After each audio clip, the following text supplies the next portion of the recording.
So for my religion TED Talk presentation, my topic was the role of the Black church and basically the different perspectives that people have on it, and also just to share some background, some historical information, just so people who don't have knowledge of the Black church or the role that it's played or still plays could learn something about it. So to open it up, I used two quotes. The first one was from James Baldwin, and I used the quote that says, "What we did with Jesus was not supposed to happen at all. We took that cat over and made him ours. He has nothing whatever to do with that white Jesus in Montgomery, Alabama."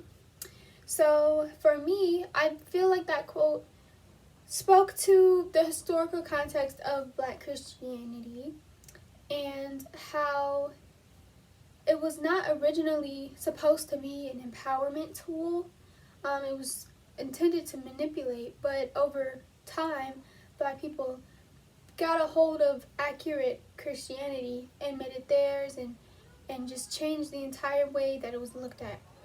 And the second quote was from Oprah, and she said, "The Black church gave people a sense of value, belonging, and worthiness. I don't know how we could have survived as a people without it." So that, again, talks about a different way that Christianity was used in the Black community and how it was used as sort of a rock, a foundational rock, where Black people could go to get away from everything that was happening. I mean, it was the first institution that Black people were able to control for themselves, control the narrative for themselves. And so that's kind of how I shared that quote. So I talked about the history of religion in America, Black religion in America, and how Christianity was not 100% accepted or even practiced, as a better word, by Black people until around 1800. Before then, Black people were using religions that they brought from Africa and implemented with other spiritualities and religions. Black people were not supposed to know about Christianity and practice Christianity originally, and that was for a couple of reasons.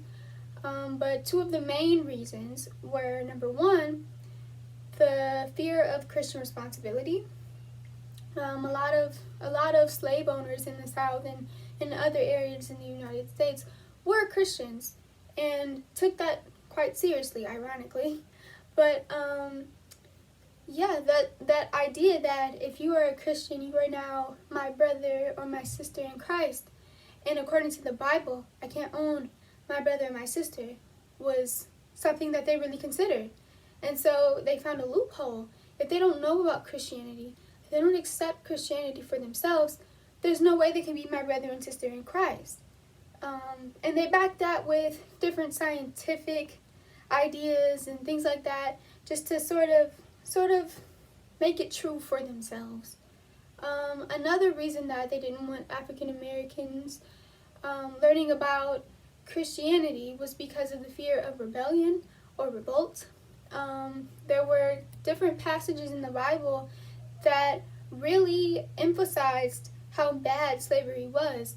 For example, there's a verse in Jeremiah.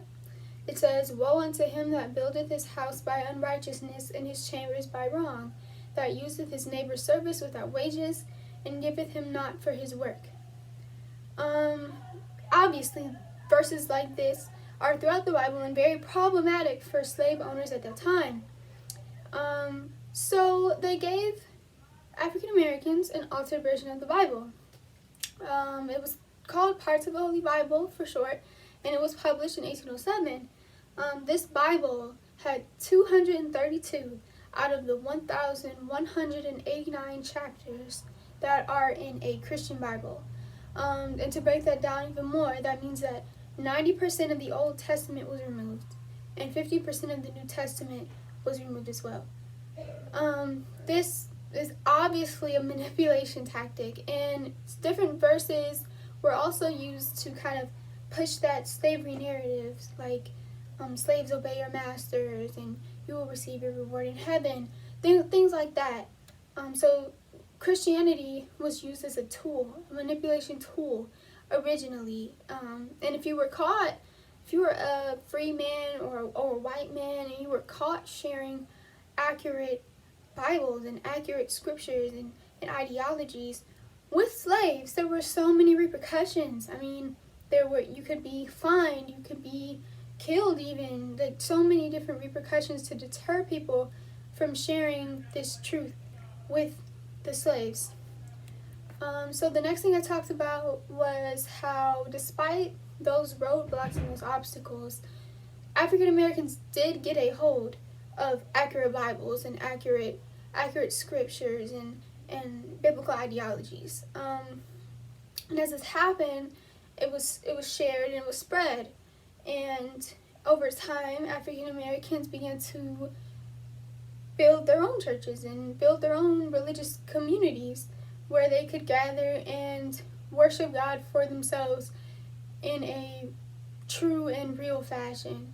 And some of the examples I used were the AME Church, and a little bit about the background and how it was founded and when it was founded, and how it became a pillar for free Black people in Philadelphia and eventually areas around the country, and how the church became a center for education, it became a center for financial assistance, it became a center for jobs, it became just something that the Black people in different cities could go and turn to when they were in need.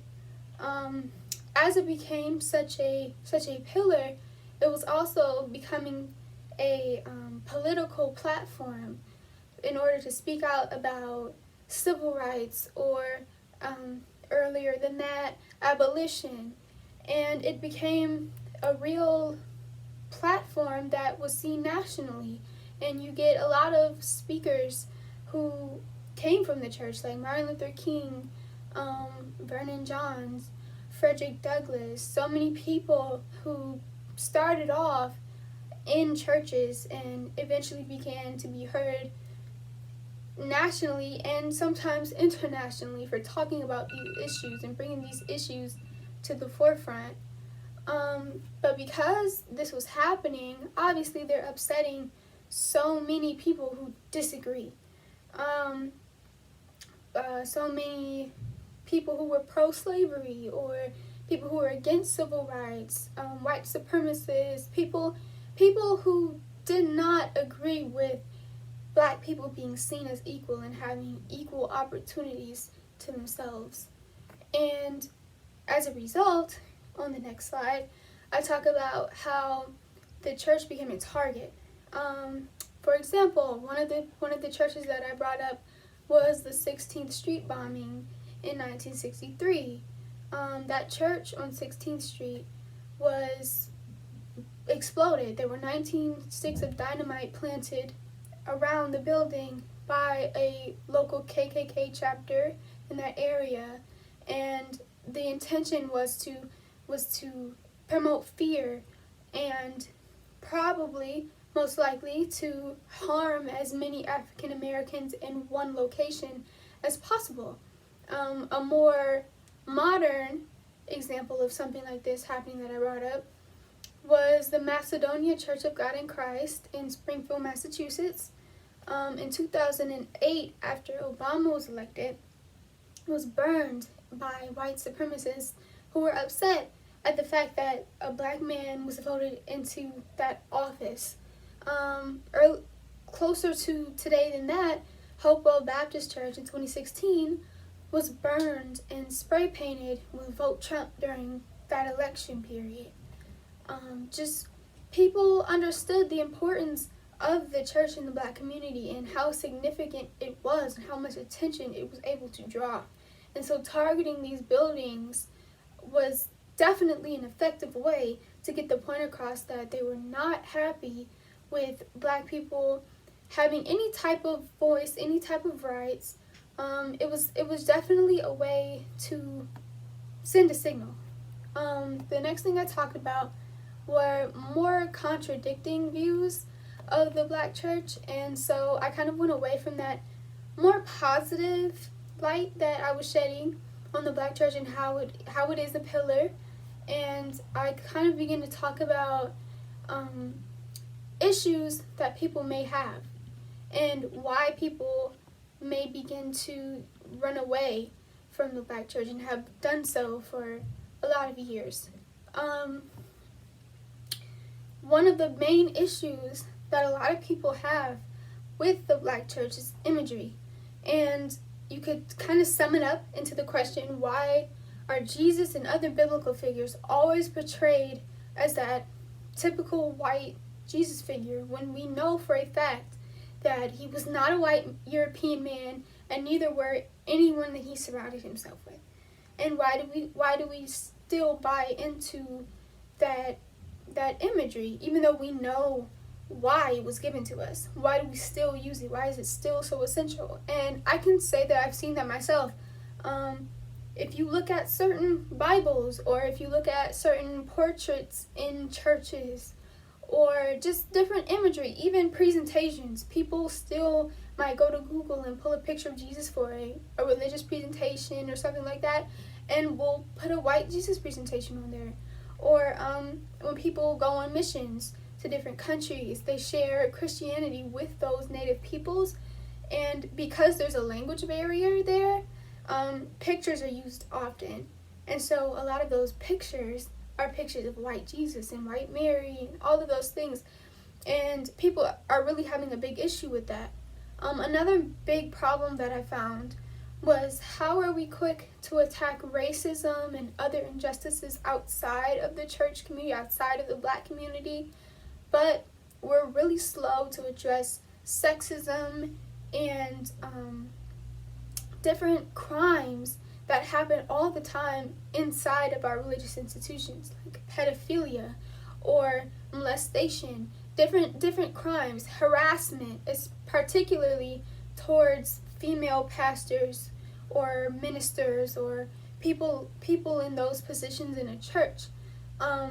This is not a new issue, and it is so prevalent today, and I can even say that I've seen the effects of that and how people are discriminatory towards women preachers and feel that they're not good enough or not capable of sharing the message of God to the congregation the way that a man is.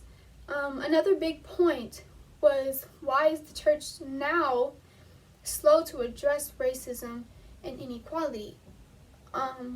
Personally, I have not seen this because the pastors and people that I know, people in my life, do address it, but I can say that this is definitely an issue. I've heard people talk about it. I've seen people have these issues with it, and I definitely you can Google right now issues that people have with the church, and that'll be a big one. I took a more historical perspective for the last one, so I went and talked about the civil rights movement and how a lot of people couldn't accept that doctrine of complete nonviolence in response to the gruesome and excessive violence against the Black community. And personally, that has been something that I have struggled to understand, that there are so many just disturbing images of Black people who were lynched and raped and burned and things of that nature, and for the church to have such a passive stance on it, it bothered a lot of people during that time.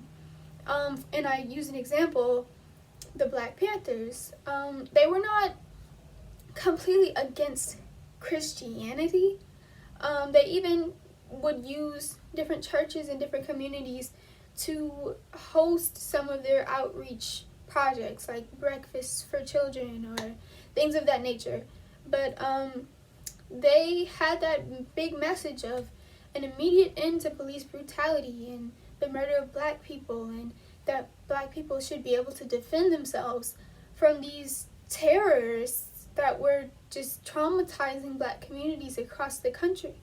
And a lot of people have sort of seen that and had seen that at that time and sort of leaned towards that message of, I don't care what's going on. I'm not going to let that happen to me. And I can't just sit passively and let somebody do that and not retaliate if somebody does it to me or my family. And that was really interesting to me because I definitely can see both sides, both perspectives, and how it still has how it's still relevant today.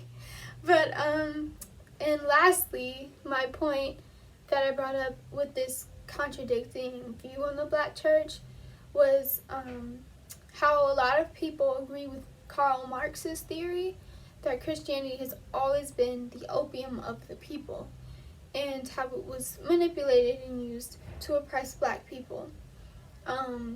This is definitely a fact that it was used in that way, but I believe that though that was the origins and that was the original intention for Christianity in the Black community, it was definitely flipped and definitely used in the proper manner once Black people were able to get a hold of proper Christianity and real Bibles that weren't edited or cropped. And I feel as though Christianity in the Black community is so important and has always been important. It's always been the center.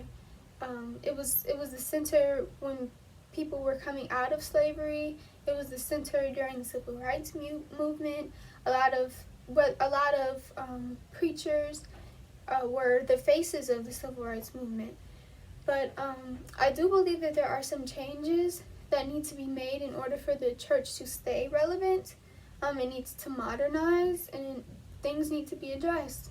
For example, the sexism and different terrible things that happen within the church need to be addressed and they need to be stopped. And different pastors and bishops and people of that status need to be knocked off their pedestals and called out for things that they are doing and have been doing for years. And I can say for a fact that if that doesn't happen, young people will continue to leave the church. It's never going to stop because this younger generation, my generation, are quick to address those things and quick to call out those things and notice those things and aren't just going to sit silently and watch it happen like generations before us. So, yeah, that was my presentation and have a good one.